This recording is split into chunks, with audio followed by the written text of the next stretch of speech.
So we are reading Hands of Light by Barbara Brennan. We are on chapter 13, page number 109 of the book and page number 129 of the PDF.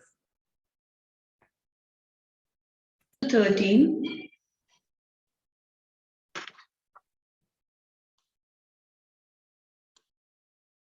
Aura and chakra patterns of the major character structures. Character structure is a term that many body psychotherapists use to describe certain physical and psychological types of people. After much observation and study, Wilhelm Reich concluded that most of the people he treated could be fitted into 5 major categories. He found that people with similar childhood experiences and child-parent relations had similar bodies. Okay, so now this is important, okay? So, and this is something that I have also been noticing a lot, because I tend to, whenever I'm going out or something, I tend to notice how a person is looking, who looks like who person. So naturally, your body structure represents you. And if there is a similarity in the characteristics that someone else is also portraying, then the body structures and the forms will also be the same. So there is something called the Samudrika science in India, which also relates to the same thing: the shape of the eyebrows, the shape of the mouth, the shape of the nose, the shape of the cheekbones, the shape of the ears. All those things can be tallied, and then you can get to know about a person using the shapes of the face and shapes of the hand. Of course, palmistry is a big thing. It's totally based on that. The shape of the fingers, the shape of the nails, all these things start to matter. So what he is saying is, even in the auric field, when you see a person, then also you can get to know the basic characteristics of a person. And we could find this in the Progen aura camera also. We could actually discern the nature of the person that was being experienced right then at that point in time, just by reading the aura photo. Okay, so a person's body will represent him and the aura will represent him. So it's a vice versa. It's a kind of a holographic kind of a blueprint, if you can say.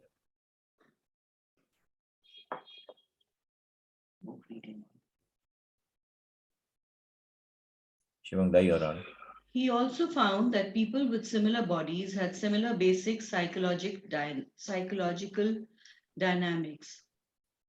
These dynamics were dependent not only on types of child-parent relations, but also on the age at which the child first experiences life so traumatically that it begins to block its feelings and therefore the flow of energy, and to develop the defense system that will become habitual.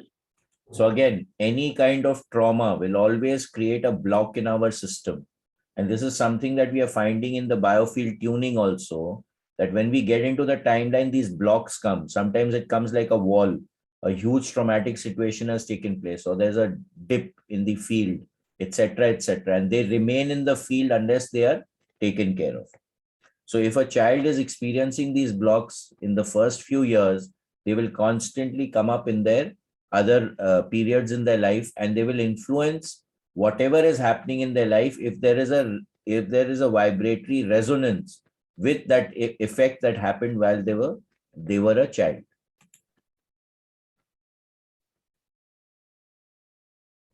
A trauma experienced in the womb will be energetically blocked or defended against very differently than one experienced in the oral stage of growth, in toilet training, or in latency.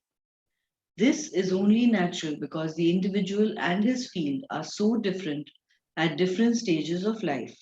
So again, the fields are different at different stages of life, right? So what is experienced at a certain age will reflect or represent what happens at that age, right? And then subsequently influence the rest of the life also.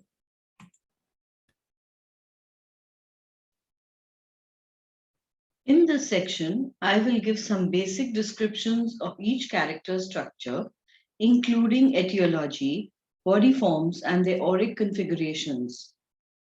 I will also discuss the nature of the higher self and personal life task of each structure as far as that can be done. Each person's higher self and life task is unique, but some generalizations can be made. So this is again important. All of us have come to this earth life system with a purpose, right? And when we are in that purpose, we can get into the flow. Many times what happens is that the ego starts to come into the middle, and then we step out of what we are really meant to be doing over here. So really speaking, our real task at this point in time is to be able to connect with our life purpose. What is your life purpose? Why have you come here? Once you start aligning with that, then you are on track.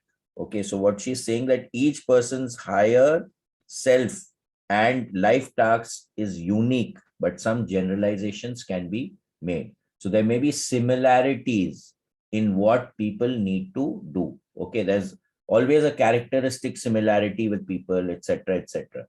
Even when you look at your parents, right? You generally people will look like one or the other parent. So we even select our parents because we know that the nature of our parents, the environment that our parents are going to create for us, will help us in achieving the life task that we have set for ourselves. That is why we are born to the parents that we are born to. We create our environment, which will allow us to achieve our life purpose. But then when the ego comes in, we step out of the life purpose, which actually creates issues in our life.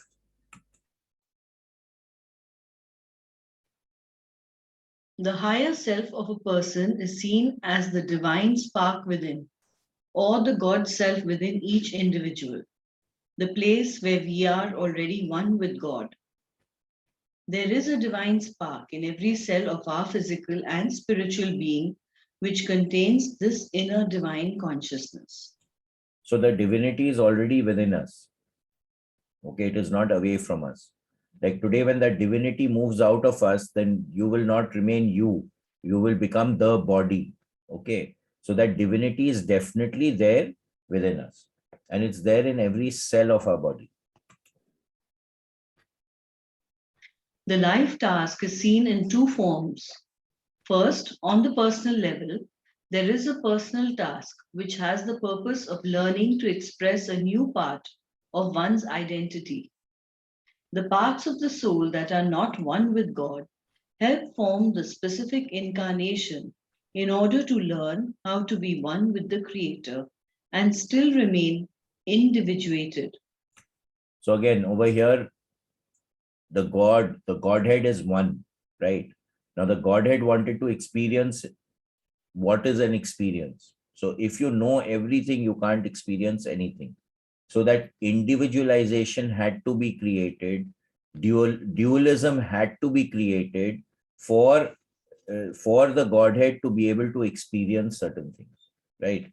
Now all of us are an ansh, all of us are a part of that Godhead, whether we like it or not. But having said that, we all have our individual natures, characteristics, etc. And the ultimate task is to again become the Godhead, merge with the Godhead. So drop the individualization and merge with the Godhead.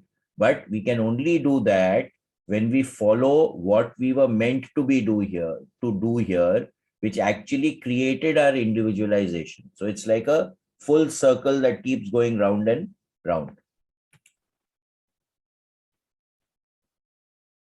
The world task is a gift that each soul comes into this physical life to give to the world. Many times it is the same as the life's work that comes naturally early on. An artist brings his art, a physician the gift of healing, a musician his music, a mother her nurturing and love, etc. At other times, the person has to strive through many changes of work to step into what she finally realizes is her life's work. The power and clarity with which the life task is taken on depends a great deal on accomplishing the personal task of learning. So this becomes important, right? All of us have come here to contribute. All of us have come here to grow. And many times you'll find that you're not happy with the task that you're doing. So that would imply that you're not on your life path. It is not your ikigai. When you find your ikigai, technically speaking, that is your life purpose, right? If you're not passionate about what you're doing, if you're not good at what you're doing, if it is not something that the world needs, and it's not something that you can be paid for or look after yourself by doing it, then it is not what your life task is.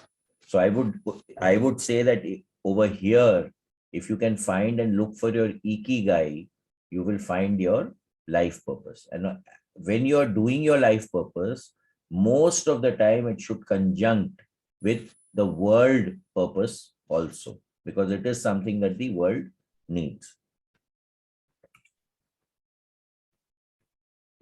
The individual's body is the crystallization in the physical world of the energy fields that surround and are part of each person. These energy fields contain the task of each soul. The character structure can then be seen as the crystallization of the basic problems or personal task a person has elected to incarnate and to solve. The problem task is crystallized in the body and held there so that the individual can easily see and work with it. By studying our character structure as it relates to our bodies, we can find the key to heal ourselves and find our personal and world task. Okay, so the body holds score. Everything that we need to do, everything that we have experienced is recorded in the body system. It is also recorded in the auric system. In fact, it comes first into the auric system and then crystallizes into the physical form, right? So if we can connect with our life task again, it allows us to understand ourselves and know ourselves better, which is the stepping stone to becoming one with the Godhead, which is what we've actually come here to do.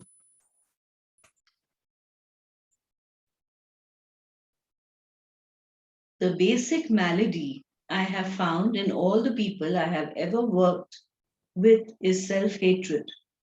Self hatred is, in my opinion, the basic inner illness in all of us. But just how that self hatred and non acceptance of the self manifests is shown in the different character structures. So again, we are our own biggest critics, right? Most of the time, we are not happy with ourselves and we are not loving ourselves. We're not caring for ourselves. We're not gentle with ourselves.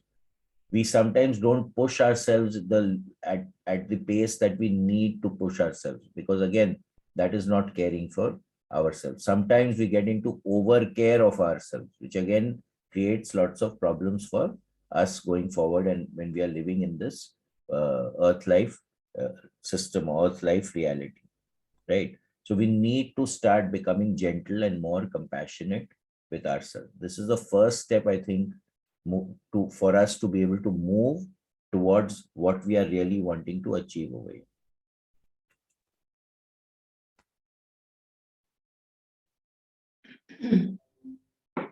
As we work to understand our dynamics on a daily level, we can learn to accept ourselves through this process.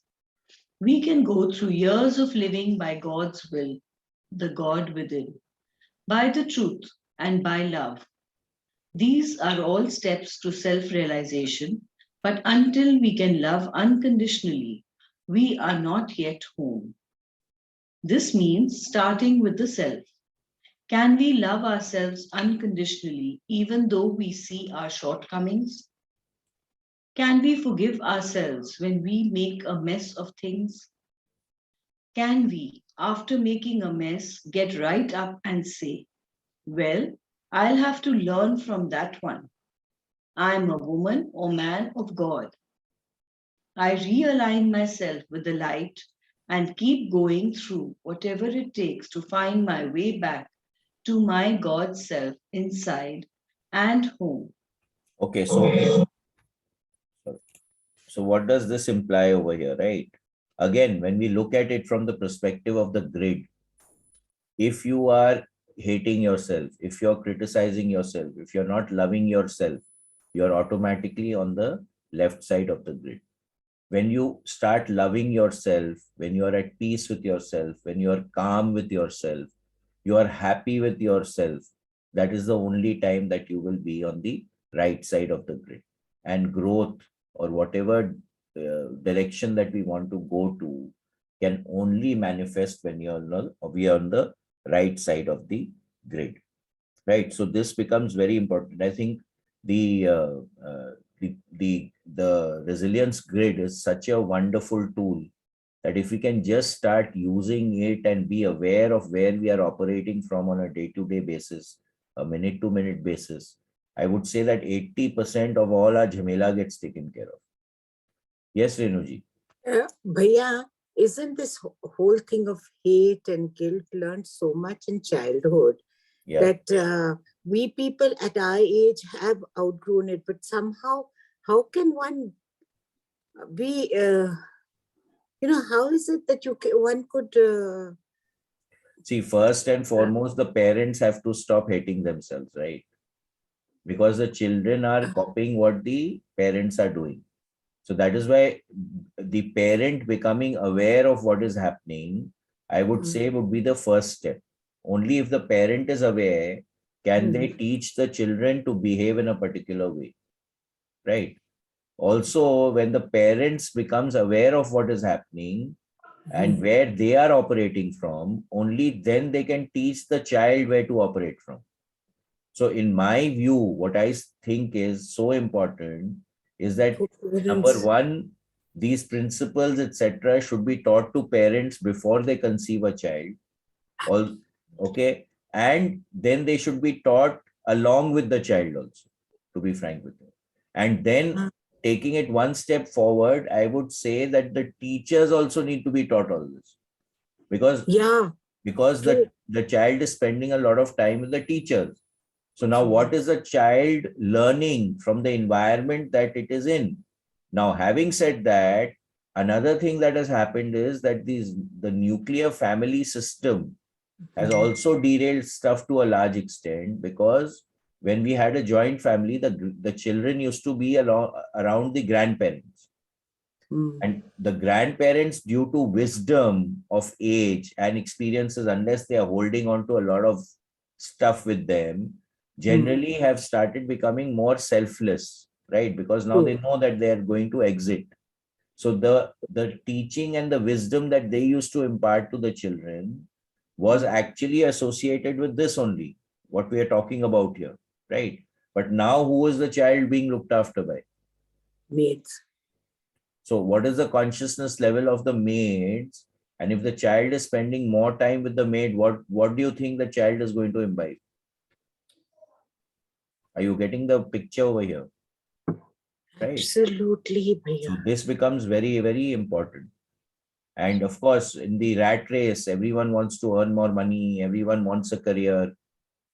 Previously, the ladies generally used to be in the house, right? They used to be looking after the house, doing the things themselves, cooking themselves, right? In South India, it's still there. The ladies of the house actually cook a lot in South India. But in North India, it's all been transferred to the staff. Now, what is the consciousness with which the staff is cooking your food is in the food, whether we like it or not. And this is something we constantly discuss in the Vastu program, energy field program, and we've actually shown how it changes. When we go for Vastu rectification, we actually check whether the cook is aligned or not when he's standing in front of the stove. If the cook is upset, the food is going to bring upset to you, right? So what is this all? What is she saying? That we first need to align with ourselves. Unless we align with ourselves, how can we align anyone else? Becomes very, very important to me. Yeah. So actually, it's so critical for the children. Correct. Because that's when it really goes, and that's what happens even when you are grown up, it's what you imbibe at that age, you become like that, no? Exactly. You feel guilty, you feel hatred or whatever it is. Absolutely. So see, we are doing a lot of stuff, right, together. And what I'm finding is that when people start doing the gateway voyage, and they do at least one more 6-day program, real deeper shifts start taking place in their nature and character. I mean, people have come back and told me, people who just did the gateway voice, they've actually come back and told me that they are seeing shifts in themselves automatically. Rather than working for it, the shifts are happening. Okay. So what does that mean? That it is doing something in your psyche which is shifting you. So what she's talking about over here is that we need to pay attention to this. So the first thing that I tell people, even when we are doing biofield tuning, and many times it comes up, we need to stop being critical of ourselves. And we've been talking about this. Stop criticizing yourself. That's the first thing that you need to start with. Okay. Anything else? Right. No, right. Thank you. Thank you.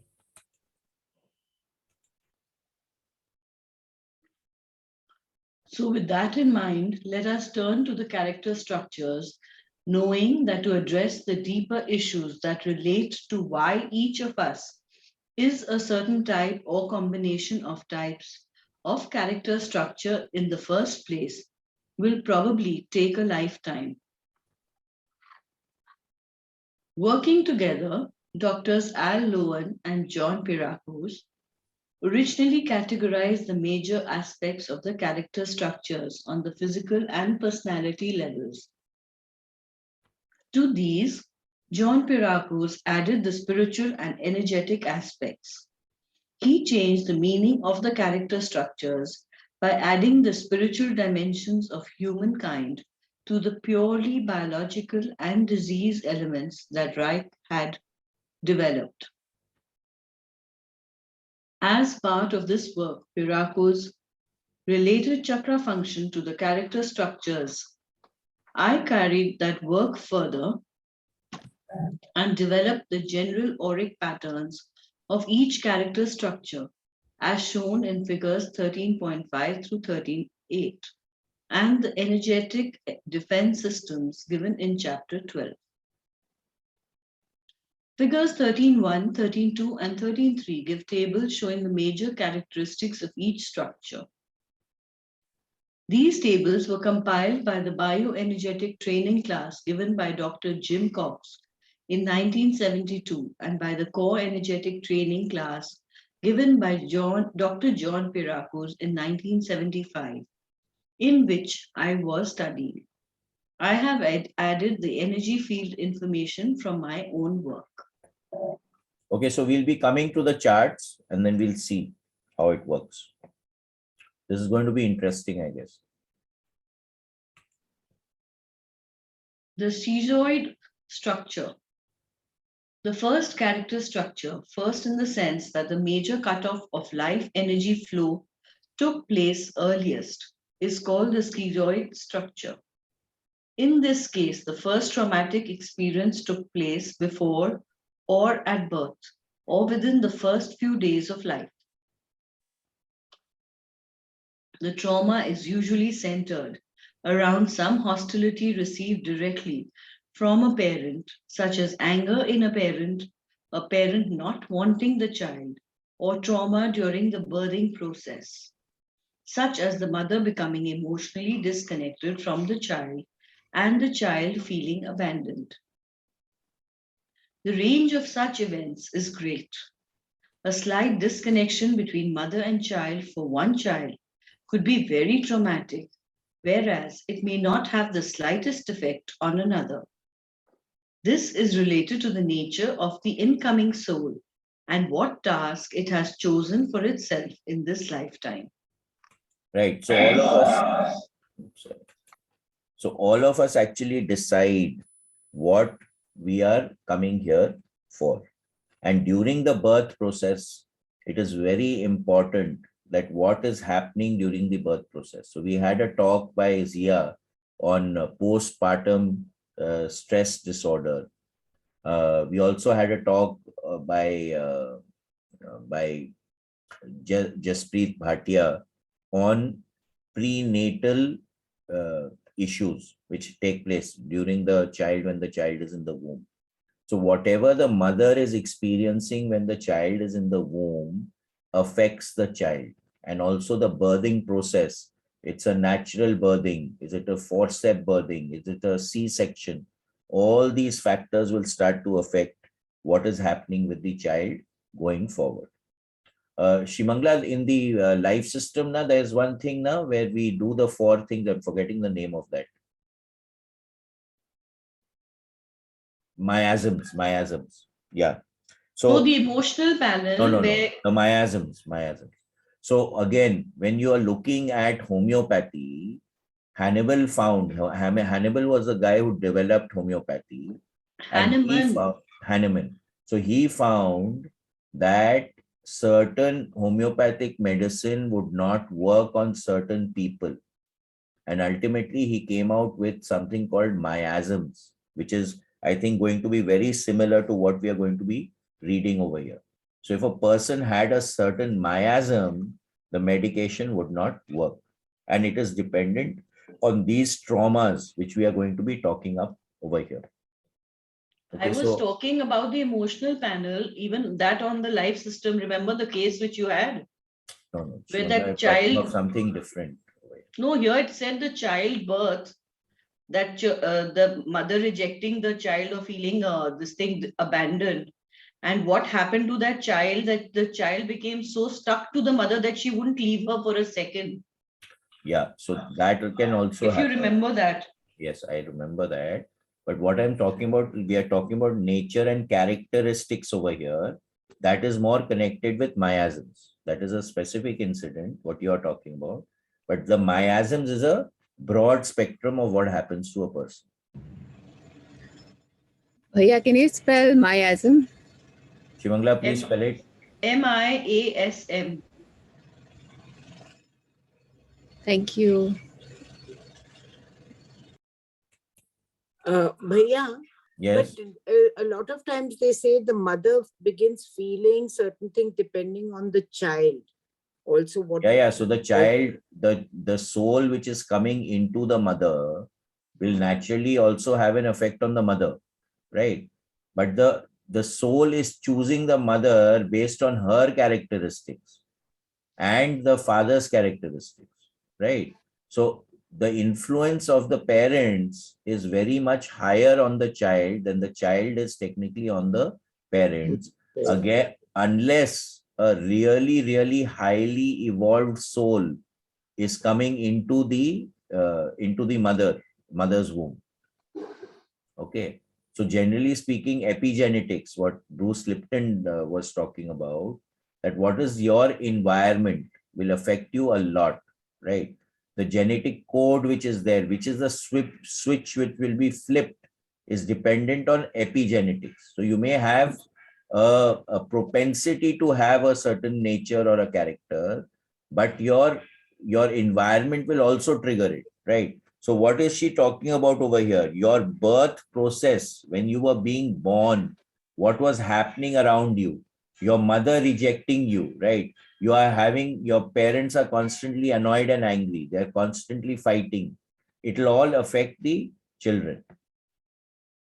Okay, so that's why they say that what you do in front of a child, you have to do it with awareness, because the child is going to copy it. We've seen so many movies, right? The father is walking in front and the child is walking behind the father or the mother and copying exactly what the father or mother is doing.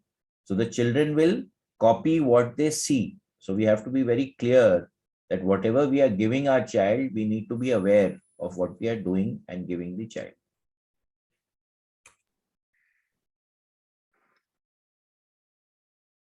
Thank you, Bhaiya. The natural energetic defense used against this trauma at this stage of life is simply to draw back into the spirit world from which the soul is coming. Okay, now this is important, right?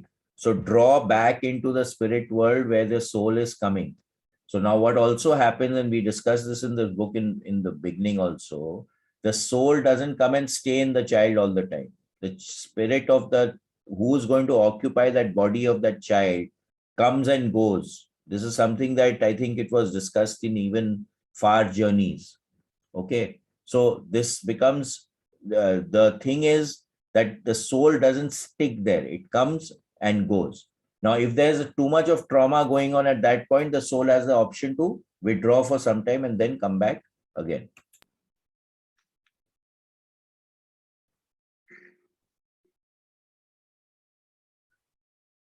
The defense is developed and used for this type of character structure until it is very easy for the person simply to withdraw into some place away, which is into the spirit world.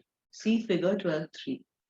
This defense becomes habitual and the person uses it in any situation in which he feels threatened.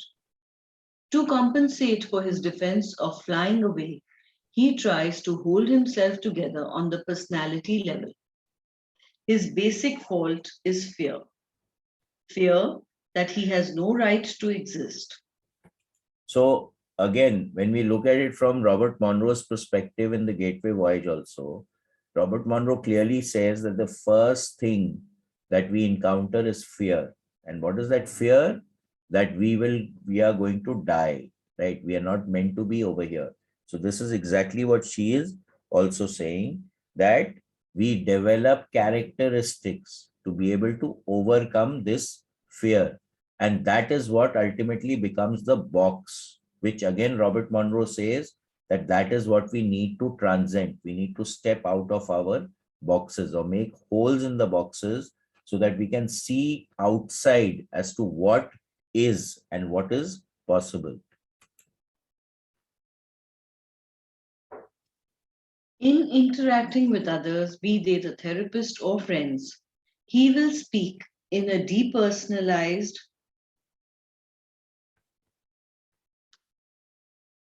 language in absolutes and tend to intellectualize. This only brings on more experience of being separate from life and not truly existing. So in this nature, the person literally starts becoming aloof, right? So the aloof, if you look at it from the Celestine prophecy principle, this creates a very aloof kind of control drama. Stepping away, not being there, not being present, not noticing, not paying attention and not involving oneself into any kind of activity.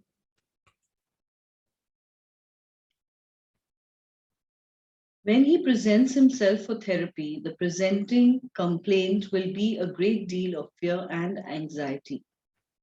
In working in therapy, the issue will be that to feel that he exists, he must feel unity, but to survive, he believes he must split. Thus, he has a negative intent to split. This creates the double bind. To exist means to die. To resolve this problem in therapy, he needs to strengthen the boundaries that define who he is and to feel his strength in the physical world. So again, creation of boundaries. What are the boundaries in which I am operating becomes very, very important, right? To be able to feel oneself, to be oneself. But ultimately, when we looking at it from a spiritual aspect, we need to transcend these boundaries also. But first, the boundaries must be created. It's the foundation on which the building grows, right? So the foundation gets created. Like we read in the Magical Child, the matrices, right? Each matrix builds on each other. And ultimately, the last matrix is again the spiritual matrix where you lose sense of yourself. So over here, what they are talking about is the first matrix, where you're talking about the physical. You need to set boundaries for yourself. What can I do? How can I do it? These boundaries are very important. Until we develop the strength to be able to transcend our boundaries that we ourselves create for ourselves. In the therapeutic process, after the client stops trying to be a nice guy to the therapist and begins to work, the first layer of personality encountered will be the blaming part, sometimes called the mask, which says, I'll reject you before you reject me. So again, the facade, right? We keep talking about the facade. You are not being you. You're not being your natural self. And that is where all the problems start from, right? The blame game. if you're constantly blaming someone and not taking responsibility for what is happening, then you are not on the right track, technically speaking, right? Because you're not being responsible. You're blaming the other person and you've lost control. And also the point is that blaming will always create the facade. And the facade is something that we need to drop to be true to ourselves and true to our life purpose. After the work of digging deeper into the personality has been done, base emotions, sometimes called the lower self or shadow self, will say, "You don't exist either." Then, when resolution begins, the more highly developed part of the personality, sometimes called the higher power or higher self of the personality, emerges to say, "I'm real." So again, it's a matter of cleaning up. It's a matter of sweeping the debris that we have created around ourselves. The facades are the debris, right? We need to drop all that. We need to be true to ourselves. We need to understand where we are operating from. And again, I repeat again over here that being consciously aware of where we are operating in the grid can really help in connecting us to this higher self or this higher part of our personality. People with schizoid characters can leave their bodies easily and do so quite regularly. On the body, So when you're looking at it, this is called disassociation, right? You disassociate from your physical body, you disassociate from a particular situation, you disassociate from another person, etc., etc. So you disassociate. Even when we are going into altered states of consciousness, we are disassociating, but that is controlled disassociation. Over here, it's like becoming instinctive. I don't like the situation, I'll disassociate. That kind of thing is going on over here. people with schizoid characters can leave their bodies easily and do so quite regularly. On the body level, the result is a body that appears to be a combination of pieces, not firmly held together or integrated. These people are usually tall and thin, but in some cases can have heavy bodies. The tension in the body tends to be in rings around the body. Joints are usually weak, and the body is usually uncoordinated, with cold hands and feet. The person is usually hyperactive and ungrounded. There is a main energy block at the neck near the base of the skull, which usually looks dark grey-blue. There is usually energy squirting out the skull base. Many times there is a twisting in the spine caused by a habitual twisting away from material reality as the person partially flies out of the body. The body has weak, thin wrists, ankles, and calves, and usually is not connected to the ground. One shoulder may be larger than the other, even without playing tennis. Many times the head is held to one side, and there is a vague look in the eyes as if the person is partly somewhere else. He may be sometimes referred to as flaky. Many of these people start masturbating early in childhood, finding that a way to connect to the life force was through their sexuality. It helped them feel alive when they could not connect to others around them. So again, it has a body form and it has a way that the person would normally behave if it is associated with this nature. What the person with a schizoid character has avoided through the use of his defense system is his inner terror, the terror of inhalation. Of course, he could not deal with it as a baby because he was completely dependent upon those whom he found terrifying or by whom he had felt completely abandoned in his greatest hour of need, the birthing process. As a baby, the schizoid character felt direct hostility from at least one of his parents, the people he depended on for survival. This experience initiated his existential terror. So again, not being connected to the parents, not having a deep connection with the parent. Over here, the birthing process becomes very important. Okay. And now they are coming back more and more to the natural birthing process where the baby is kept with the mother. As soon as the birthing takes place, the baby is placed on the chest of the mother. The umbilical cord is not cut immediately, but cut later, a little later, where it automatically falls off. This is something that we again discussed in the magical child extensively. And even in Zia's talks, she had mentioned all these things. It's very important for people to understand that, like when previously the birthing used to be done, the midwife used to be there. It used to be in a dark room. No extra light used to be there. It used to be done, with people who were loving and caring with you. Over here now, it's become very mechanical. In fact, in COVID, most of the babies being born are cesarean section babies because the doctors don't want to take a chance of not being there, not being present, etc., etc.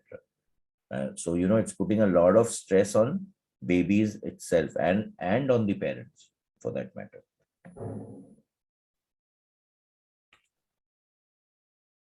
The schizoid character can find release from his inner terror of annihilation when he, as an adult, realizes that his terror is now more related to his inner rage than to anything else.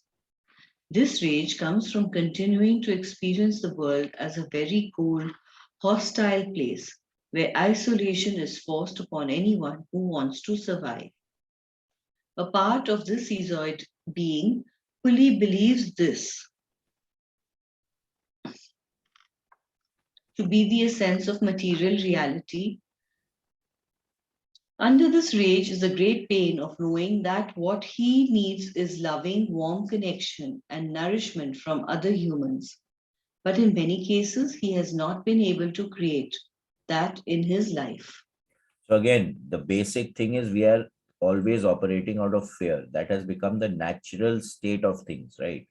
So when survival was a very, very important thing when we were cavemen, etc. And that nature, that character where we are all constantly looking out for threats is still in our DNA. So we are still working out of that, although it is not so. I mean, what is the probability of you being attacked by a tiger in today's world, right? In the world that we live in. But we are still operating out of that particular fear which is there.